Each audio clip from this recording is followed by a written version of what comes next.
Mapapawaw ka talaga pag madaanan mo ang lugar na ito sa Zambales Road. Sa mga hindi pa nakapag-subscribe, please subscribe to my channel, Ate Jean Channel. Like and share.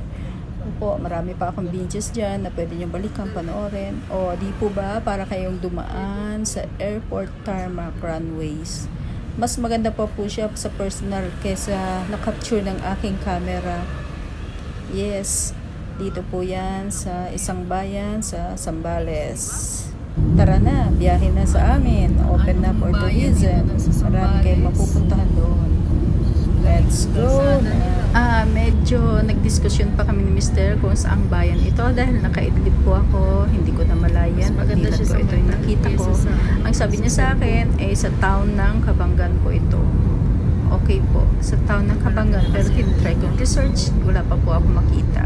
So kayo na lang po ang bahala. Abangan niyo po pag nasa town kayo ng Kabanggan. Napakaganda po. At napakahaba po ng road na yan na may illumination po. Yan, glow in the dark ka nga. Let's go na, Zambales.